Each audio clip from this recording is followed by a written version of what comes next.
नौकर लाठी लिए सांप को डरते डरते तलाश करने लगा। बंदरी पर नीम गशी की हालत तारी थी। उसकी माता रो रही थी। बाप बेहद परेशानी के आलम में डॉक्टर को फोन करने भागा। मैंने कहा, घबराओ नहीं, शांत रहो, हम बच्ची के जिस्म से सांप का जहर बाहर खींच लेंगे। सांप ने बंधनी की पिंडली पर जहां डसा था वहां नीले रंग का निशान पड़ गया था और खून का कतरा बाहर निकला हुआ था। मैंने फौरन जेब से सीधा दिया हुआ सांप का मनका निकालकर उसे 2-3 बार झटका और बंधनी की पिंडली पर जहां सांप ने डसा था वहां रख दिया। मनका तो सांप के कांटे की जगह पर लगते ही जैसे जम गया। उसने अपना अमल जानी सांप का जहर चूसना शुरू कर दिया। सावित्री रो रही थी और हाथ बांधे भगवान से अपनी बच्ची के लिए प्रार्थना कर रही थी। उसके खामद विंग कमांडर को सांप के मनके पर कोई एतबार नहीं था। चुनाचे वो डॉक्टर को फोन कर रहा था कि बच्ची को सांप ने काट लिया है, फौरन एम्बुलेंस लेकर आ जाएं। मगर इस दौरान सांप का मनका अपना काम कर चुका था। उसने बंदनी के जिस्म से सांप का सारा जहर चूस लिया था और वो फूल गया था। फिर वो अपने आप बंदनी की पिंडली पर से नीचे गिर पड़ा। मैंने उसे उठा लिया और बाथरूम में जाकर अच्छी तरह से निचोड़कर सारा जहर पानी में बहा दिया। मनके को साफ किया और वापस आकर लड़की की माता सावित्री से कहा, देवी जी, तुम्हारी बच्ची को भगवान ने बचा लिया है। अब इसके जिस्म में सांप का जहर बिल्कुल नहीं रहा। बंदनी भी होश में आ गई थी। वो उठकर बैठ गई। मैंने कहा कि इसे लींबू मिलाकर नमकीन पानी पिलाया जाए। नौकर फौरन पानी में नमक और लींबू निचोड़ कर ले आया। बंदनी को 2-4 घूंट पिलाए गए और थोड़ी देर में वो पूरी तरह चाको चौबंद हो गई। विंग कमांडर भटनागर तो मेरा गर्विदा हो गया। इतने में नौकर ने बाथरूम में सांप को कुचल डाला था। उस सांप की छोटी सी कुचली हुई लाश को एक गत्ते पर रख कर ले आया। बोला, बड़ा जहरीला सांप था साहब जी। बंदनी आंखें बंद करके अपनी माता से लिपट गई। उसकी माता ने उसे सीने से लगा लिया और कहा, महाराज यहाँ न होते तो क्या होता, भगवान तेरी दया है कि तूने आज महाराज को हमारे घर भेज दिया। विंग कमांडर भटनागर भी मेरी खुशामद करने लगा। इतने में डॉक्टर एम्बुलेंस लेकर आ गया। ये कोई सिख डॉक्टर था। उसको जब पता चला कि एक साधु जी ने एक मनके से सांप का सारा जहर लड़की के जिस्म से निकाल दिया है तो उसे यकीन न आया। उसने बंधनी की नब्ज देखी, वो बिल्कुल भली चंगी थी। पिंडली पर सांप के कांटे का जख्म भी देखा। जख्म ठीक हो रहा था, नीला निशान भी गायब हो रहा था। सिख डॉक्टर ने कहा, बच्ची को अस्पताल ले जाकर इसका ट्रीटमेंट करना होगा, ये बहुत जरूरी है। सावित्री ने कहा, लेकिन बंधनी के जिस्म में जहर तो है ही नहीं। सिख डॉक्टर बोला, वो तो ठीक है भाभी, लेकिन हमें पूरा चेकअप करना होगा और अगर सांप का जहर खून से खारिज भी कर दिया गया है तब भी हमें बच्ची का ट्रीटमेंट करना होगा। बंधनी कहने लगी, अंकल मैं तो बिल्कुल ठीक हूँ, दर्द भी नहीं हो रहा। बंधनी के बाप ने कहा, फिर भी बेटी तुम्हें डॉक्टर साहब के साथ अस्पताल चलना होगा। बंधनी कंधे उचकाकर बोली, ठीक है डैडी। विंग कमांडर खुद अपनी बच्ची को एम्बुलेंस में साथ लेकर एयरफोर्स के अस्पताल की तरफ रवाना हो गया। सावित्री तो मेरे आगे पीछे जा रही थी और बार बार कह रही थी कि अगर मैं वहां ना होता तो उसकी बच्ची को कोई नहीं बचा सकता था। मैंने सावित्री से अगले रोज शाम को आने का कहा और उसके इसरार के बावजूद वहां न रुका और माता शेरावाली का जयकारा बुलाता बंगले से निकलकर अपने मंदिर की तरफ रवाना हो गया। अब मेरा निशाना मिसेस भटनागर नहीं बल्कि विंग कमांडर भटनागर था। दूसरे रोज शाम को मैं उन लोगों के बंगले पर गया तो विंग कमांडर भटनागर भी मेरा इंतजार कर रहा था। उसकी बेटी बंदनी भी चहक रही थी। वो भी मेरी जबरदस्त मुत्तकिद हो चुकी थी, मगर मुझे उससे कोई दिलचस्पी नहीं थी। मेरी सारी तवज्जो अब विंग कमांडर की तरफ मरकूज हो गई थी। मैंने उसे कहा कि उसकी तरक्की के कागजात जल्द मंजूर होकर वापस आ जाएंगे। अब मैं ये नहीं कह सकता था कि कुदरत ने मेरी दुआ कबूल की थी या विंग कमांडर साहब की तरक्की का वक्त आन पहुंचा था। वो जैसी तरक्की चाहते थे वो हो गई और एक मजीद खुशकिस्मती ये हुई कि विलायत से उनके बेटे परशुत्तम का खत भी आ गया। अब तो उस घर में मेरा जबरदस्त रोब बैठ गया था। सभी मेरे अकीदतमंद हो गए थे। मेरी इजाजत के बगैर कोई घर से बाहर भी ना निकलता। सावित्री भी खुश थी। मैं भी दिन का ज्यादा हिस्सा वहीं गुजारता। एक रोज विंग कमांडर भटनागर मेरे करीब बड़े अदब से बैठा था। मैंने उसे कहा, तू नादान है, कर्म कांड के चक्कर में फंसा है। तेरे हाथ से पुरुष के माथे से लहू निकला। जानता हूँ वो पुरुष हमारा दुश्मन है, परंतु फिर भी वो जीवात्मा है। भगवान तुझसे नाराज थे, पर मैंने तेरी सिफारिश की और तेरे घर के पाप कट गए। विंग कमांडर कहने लगा, मगर स्वामी जी, जिस पुरुष को मैंने मारा था वो हमारे देश का दुश्मन है। मैंने बड़े जलाली अंदाज में कहा, तुम हमें क्या बताते हो बालक, हम अंतर्यामी हैं, हम सब जानते हैं कि वो दुश्मन का जासूस है। विंग कमांडर पर मेरा पहले ही बहुत असर था। हाथ जोड़कर बोला, स्वामी जी, आप तो दिलों के भेद जानते हैं। जब दुश्मन का कोई जासूस पकड़ा जाता है तो उससे पूछगिछ करते हैं, उसको मारा पीटा भी जाता है ताकि वो अपने साथियों के बारे में बताए कि वो कहाँ कहाँ छुपे हुए हैं। मैंने फौरन कहा, मगर उस जासूस ने तुम्हें कुछ नहीं बताया? बोलो, कुछ बताया कि नहीं? विंग कमांडर ने दबी जबान में एतराफ किया, जी नहीं स्वामी। मैंने आंखें बंद कर ली और कुछ अश्तोप पढ़े। फिर आंखें खोलकर पूछा, क्या तू चाहता है कि वो तुम्हें सारे पाकिस्तान के राज बता दे? क्या इस तरह से दफ्तर में तेरी नेक नामी होगी? विंग कमांडर बड़े पुरजोश अंदाज में कहने लगा, हाँ स्वामी जी, मेरी मजीद तरक्की हो जाएगी। क्या कोई ऐसा तरीका है कि ये दुश्मन का जासूस अपनी जबान खोल दे? उसे हमने बहुत मारा पीटा है, हर तरह की अजियत दी है, पर वो बिल्कुल नहीं बोला। ये पाकिस्तानी कमांडो है स्वामी जी, इन्होंने कश्मीर में हमारे पुल। मैंने जल्दी से हाथ बुलंद करके कहा, मुझे तुम्हारी इन बातों से कोई दिलचस्पी नहीं। मैं सिर्फ तुम्हारी पत्नी के लिए ये सब कुछ कर रहा हूँ। तुम्हारी पत्नी ने हमारी बड़ी सेवा की है, हम उसे सुखी देखना चाहते हैं। उसके बाद मैं कसदन खामोश हो गया। विंग कमांडर बोला, महाराज, ये पाकिस्तानी जासूस किस तरह अपना राज बताएगा? मैंने बज़ाहिर अदम दिलचस्पी का इजहार करते हुए कहा, सोचेंगे। इस वक्त हमारा सर न खाओ। तुम्हारे जासूस उधर पकड़े जाते हैं, उधर के जासूस इधर पकड़े जाते हैं, हमें क्या?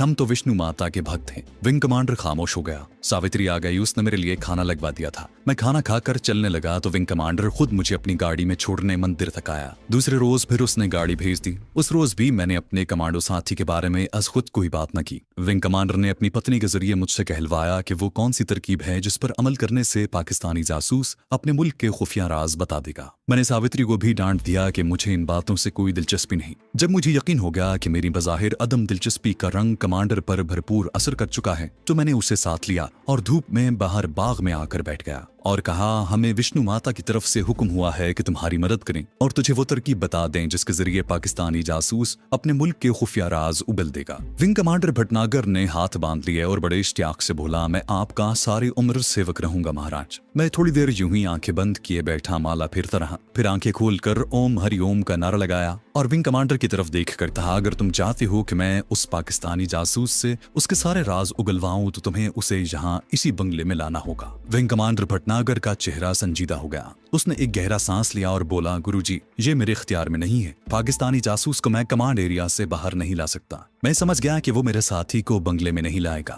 मेरी एक स्कीम फेल हो गई थी। मैं चंद सेकंड खामोश रहा, फिर बोला, मैं तो ये सब कुछ तेरी भलाई के लिए कर रहा हूँ, वरना मुझे इन बातों से कोई दिलचस्पी नहीं। ऐसा करो कि तुम मुझे उसके पास ले चलो, मैं वहीं उस पर मंत्र पढ़कर खुफिया राज उगलवा लूंगा। और अगर तुम ऐसा भी नहीं कर सकते तो फिर तुम जानो तुम्हारा काम। ओम हरिओम। विंग कमांडर कुछ सोचकर बोला, इसकी मैं कोशिश करूंगा। मिसेस भटनागर थाली में मिठाई लेकर बाहर बाग में आ गई। उसने बड़े अदब से मिठाई पेश की। मैंने एक लड्डू उठा लिया। मेरा जहन बड़ी तेजी से ये सोचने लगा था कि अगर मैं अपने साथी के पास पहुंच भी गया तो उसे वहां से कैसे निकालूंगा। कहीं ऐसा तो नहीं होगा कि मैं खुद भी फंस जाऊं, मेरा भांडा भी फूट जाए। कई किस्म के शुकूक और अंदेशे जहन में सर उठा रहे थे। विंग कमांडर ने उसके बाद मुझसे जासूस के बारे में कोई बात न की। मैंने इस जिक्र को छेड़ना मुनासिब न समझा। मैं वापस चलने के लिए उठा तो मिसेस भटनागर ने मेरे चरण छुए। विंग कमांडर भटनागर मुझे गाड़ी तक छोड़ने आया। उसने ड्राइवर से कहा, गुरुजी को मंदिर छोड़ाओ। फिर मेरी तरफ देखकर हाथ जोड़े, महाराज कल आप पधारिएगा। मैं कोशिश करूंगा कि आपकी पाकिस्तानी जासूस से मुलाकात करवा सकूं।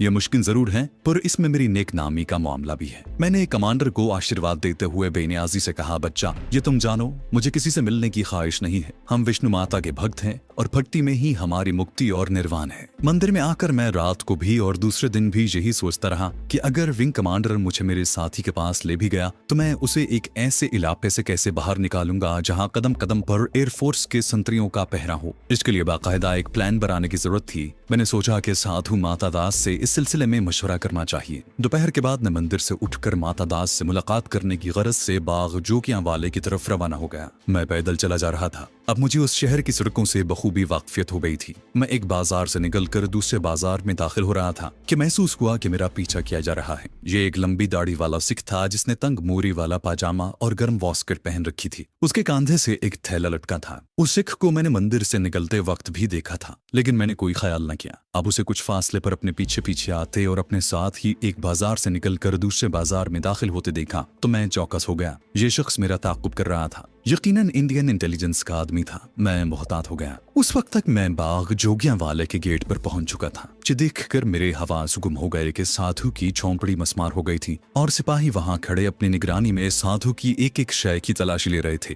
माता दास यहाँ तो गिरफ्तार कर लिया गया था, यहाँ फरार हो चुका था। मैंने वहां रुकना मुनासिब न समझा और आगे निकल गया। बाग में लोग चल फिर रहे थे। बाग के दूसरे गेट से बाहर निकलते वक्त मैंने बड़ी चालाकी से पीछे निगाह डाली तो वो सिख कुछ फासले पर मेरे पीछे आ रहा था। मैं ज्यादा मोहतात होकर चलने लगा। चौक में एक साइकिल रिक्शा लिया और उसे रेलवे स्टेशन की तरफ चलने को कहा। 2-3 बाजारों से रिक्शा गुजरा होगा कि मैंने एक जगह बस खड़ी देखी। मैंने रिक्शे वाले को अंदर बैठे बैठे 5 रुपए दिए। रिक्शा रुकवाया और तेजी से बस में सवार हो गया। बस एक तरफ रवाना हो गई। ये शहर की बस थी। अगले स्टॉप पर बस रुकी तो मैं उतर आया।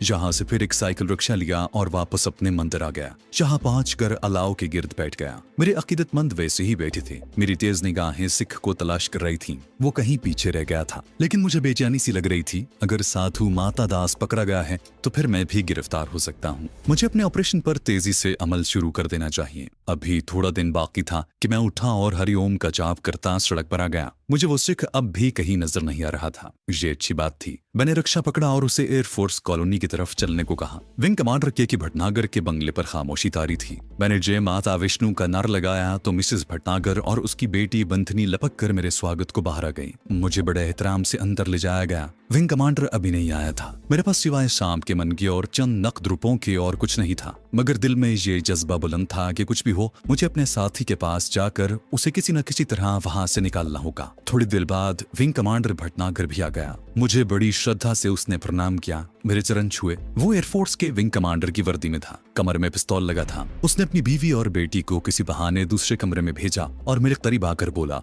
गुरुजी, मैंने इस बात की इजाजत ले ली है कि आप आज शाम जासूस से मुलाकात कर सकते हैं। मैं दिल में बहुत खुश हुआ, लेकिन ऊपर से बड़ी बेनियाजी से बोला, इससे तुम्हें ही लाभ होगा बेटा, मुझे कोई फायदा नहीं है। मैं तुम्हारी पत्नी के लिए ये काम करूंगा क्योंकि उसने हमारी बड़ी सेवा की है। विंग कमांडर ने वर्दी नहीं उतारी थी। कहने लगा, महाराज आप अभी मेरे साथ चलें, लेकिन मेरी अरदास है कि सिर्फ 5 मिनट ही आपके पास होंगे। क्या आप इन 5 मिनटों में जासूस को राज बताने पर आमादा कर सकेंगे? मैंने आंखें बंद कर ली और माला वाला हाथ उठाकर कहा, परंतु प्रयास करेंगे, कोशिश करेंगे, आगे तुम्हारी लेख है, तुम पर अभी तक मंगल शनि सवार है बच्चा। विंग कमांडर उठकर टहलने लगा, फिर रुककर बोला, महाराज भगवान के लिए पूरी कोशिश करें कि ये जासूस अपना राज बता दे, मुझे बड़ा फायदा होगा महाराज। मैंने कहा, भगवान कृपा करेगा, हम तुम्हारे लिए चलने को तैयार हैं। विंग कमांडर ने अपनी पत्नी से ये कहा कि एक दोस्त मेरे दर्शन करना चाहता है क्योंकि वो बीमार है और खुद नहीं आ सकता, इसलिए गुरुजी को तकलीफ देकर वहां ले जा रहा हूँ। चलने को तो मैं विंग कमांडर के साथ चल पड़ा, मगर मेरी समझ में नहीं आ रहा था कि मैं करूंगा क्या।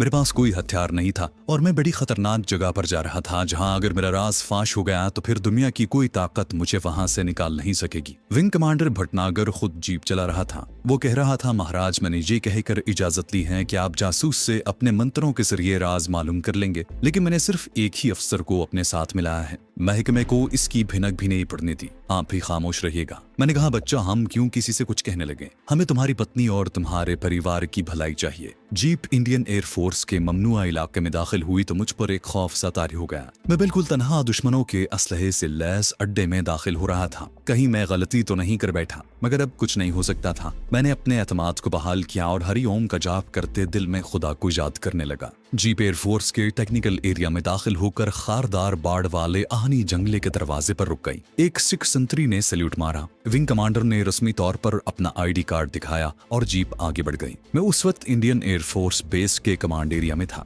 दाएं बाएं फूलदार प्लॉटों के अकब में एयरफोर्स के दफातर थे, जिनके आगे कहीं कतार में जीपें और कहीं एयरफोर्स के ट्रक खड़े थे। ऑफिस बंद हो चुके थे। शाम का फीका फीका अंधेरा उतरने लगा था। हमारी जीप वाटर गार्ड के आगे से गुजरकर उसके अकब में एक बैरक के बाहर जाकर रुक गई। विंग कमांडर भटनागर ने बड़े अदब से मुझे जीप में ही बैठने को कहा और खुद बैरक में दाखिल हो गया। ये कोई ऑफिस नहीं था जहां एयरफोर्स के जवान भी मुकीम नहीं थे, क्योंकि अंदर से किसी की आवाज नहीं आ रही थी। मैंने इर्द गिर्द का जायजा लिया। एक बार दिल ने कहा, जीप लेकर जहां से फरार हो जाऊं। शायद ये मेरी छठी हिस्स थी जिसने मुझे आने वाले खतरे से आगाह कर दिया था, लेकिन मैंने कोई ख्याल न किया क्योंकि मैं इस किस्म के खतरों से पहले भी गुजर चुका था। और फिर मेरा दिल अपने साथी कमांडो से मिलने को बेताब हो रहा था। यही सोच रखा था कि इससे मिलकर उसे तसल्ली ही दूंगा और कहूंगा कि वो फिक्र न करे, मैं उसके फरार की पूरी कोशिश कर रहा हूँ। विंग कमांडर बैरक में से बाहर निकला तो उसके साथ एक नीली वर्दी वाला संतरी भी था। संतरी ने फौरन आगे बढ़कर मेरे लिए जीप का दरवाजा खोला। मैं हरिओम करताल जीप से बाहर निकलकर विंग कमांडर के साथ एक बैरक में दाखिल हो गया। ये एक खाली बैरक थी। छत पर बीच में एक बल्ब जल रहा था। आगे एक दफ्तर का कमरा आ गया जिसमें 2-4 कुर्सियां और एक गर्द आलूद मेज पड़ी थी। विंग कमांडर ने संतरी को बाहर ही छोड़ दिया। उसने खुद जल्दी से रुमाल निकालकर कुर्सी पर पड़ी गर्द साफ की और बड़ी आजिजी से कहा, महाराज आप यहाँ विश्राम करें, मैं अभी आकर आपको साथ लिए चलता हूँ। वो दफ्तर का दरवाजा खोलकर दूसरी तरफ निकल गया। खुदा जाने क्या बात थी कि एक बार फिर मेरे दिल ने कहा, यहाँ से भाग चलो। मैंने उस अहमकाना ख्याल को पीछे हटाया और दफ्तर का जायजा लेने लगा। ये एक वीरान सा कमरा था। लगता था कि किसी इस्तेमाल में नहीं लाया गया। मेरे दिल की धड़कन थोड़ी सी तेज हो रही थी। ये बात मेरी समझ में नहीं आ रही थी, ऐसा पहले कभी नहीं हुआ था। विंग कमांडर कोई 5 मिनट के बाद आ गया और अदब से बोला, चलिए महाराज। दफ्तर की दूसरी तरफ एक जीना नीचे जाता था। मालूम हुआ कि नीचे कोई तहखाना है। जीने के आगे एक लोहे का दरवाजा था जहां 2 संतरी हल्की स्टेन गन लिए पहरा दे रहे थे। विंग कमांडर को देखते ही उन्होंने सैल्यूट करते हुए दरवाजा थोड़ा सा खोल दिया। विंग कमांडर भटनागर ने बड़े नर्म अल्फाज में कहा, महाराज आपके पास समय ज्यादा नहीं है,